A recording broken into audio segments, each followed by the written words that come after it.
ক্যানভাসের এই ব্যাকগ্রাউন্ডের সাথে আমরা যদি এই টপটাকে রিয়েলিস্টিকভাবে ম্যানিপুলেশন করতে চাই তাহলে হয়তো অনেকেই ব্যাকগ্রাউন্ড ইরেজার টুল অথবা ম্যাজিক ইরেজার টুল প্রথমে ব্যবহার করার চেষ্টা করবো। আচ্ছা দেখা যাক আমি যদি ব্যাকগ্রাউন্ড ইরেজার টুলটিকে ব্যবহার করি তাহলে হয়তো বা এরকমভাবে ব্যাকগ্রাউন্ড ইরেজার টুল ব্যবহার করে ব্যাকগ্রাউন্ডটাকে ইরেজ করা যাবে। বিশ্বাস করুন প্রপারলি আপনি কিন্তু এটা ম্যানিপুলেশন করতে পারবেন না। তারপরে যদি আপনি মনে করুন যে ম্যাজিক ইরেজার টুল ব্যবহার করলে হয়তো আরও বেটার কিছু হবে, ম্যাজিক ইরেজার টুল ব্যবহার করে দেখছি।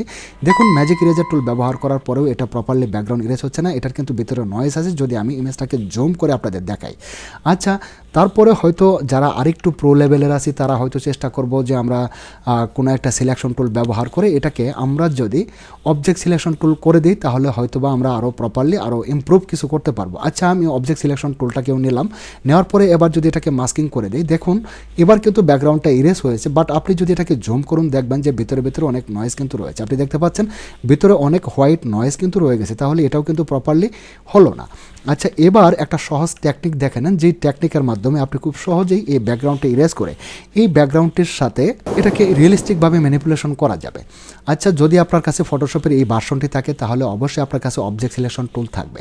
অবজেক্ট সিলেকশন টুলটাকে সিলেক্ট করে নেন। অবজেক্ট সিলেকশন টুলটা দিয়ে আপনি যদি এবার মোডটাকে যদি আপনি লেসও করে দেন, মোডটাকে লেসও করার পরে ঠিক লেসও দিয়ে এইভাবে আপনি যদি ব্যাকগ্রাউন্ডটাকে সিলেক্ট করেন, দেখুন আমি ট্রাই করে দেখছি, এইভাবে আমি এটাকে মার্কিং করে নিলাম, তারপর ছেড়ে দিয়ে আপনাকে 1 সেকেন্ড ওয়েট করতে হবে। 1 সেকেন্ড পরে আমরা দেখব এটা সিলেকশন হয়ে গেছে। এবার আপনি লেয়ার মাস্ক আইকনে ক্লিক করে দেন। এখান থেকে আমরা লেয়ার মাস্ক আইকনে ক্লিক করে দেব। এবার লেয়ার মাস্ক আইকনে ক্লিক করে দিচ্ছি, আর দেখুন এবার যদি আপনি জুম করে দেখেন তাহলে কিন্তু ভিতরে সাদা কোনো রকম নয়েজ নেই।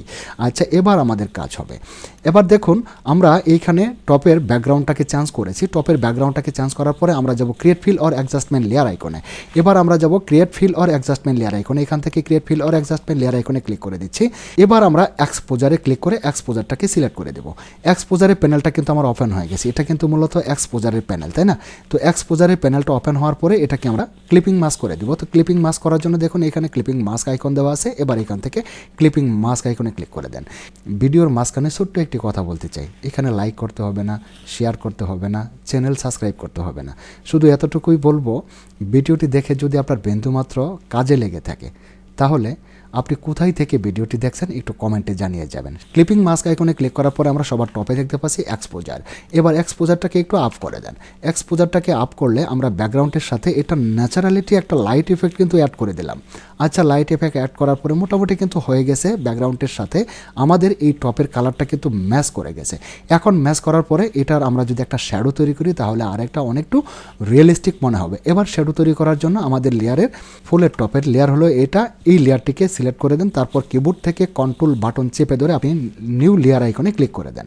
আমরা এখান থেকে নিউ লেয়ার আইকনে ক্লিক করে দিচ্ছি। নিউ লেয়ার আইকনে ক্লিক করলে আমাদের একটা নতুন লেয়ার তৈরি হয়ে যাবে। কন্ট্রোল বাটন চেপে ধরে ক্রিয়েট নিউ লেয়ার আইকনে ক্লিক করে নতুন করে একটা লেয়ার তৈরি করে নিলাম। নতুন করে একটা লেয়ার তৈরি করার পরে এবার আপনি ব্রাশ টুলটাকে সিলেক্ট করুন আর আপনার ফোরগ্রাউন্ড কালারটিকে ব্ল্যাক করে দিন। আমাদের ফোরগ্রাউন্ড কালার ব্ল্যাক করা আছে তাই আমি আর ব্ল্যাক করছি না। এবার আপনি চাইলে আপনি ব্রাশ সেটিংসে আসতে পারেন। ব্রাশ সেটিংসে আসার পরে ব্রাশের এই সেটিংসটাকে আমি এরকম ভার্টিক্যাল করে দিলাম। দেখুন এখন আমার ব্রাশটা কিন্তু এরকম হয়ে গেছে, তাই না? তো ব্রাশটা এরকম হওয়ার পরে আপনার অপাসিটি এবং ফিলটাকে দেখবেন, আমি অপাসিটিটাকে একটু বাড়িয়ে দিচ্ছি। আপনি 100% অবশ্যই রাখবেন না, 100% না রেখে আপনি এবার এখানে একটা শ্যাডো তৈরি করব। দেখুন এইভাবে আপনি এখানে একটা শ্যাডো তৈরি করুন।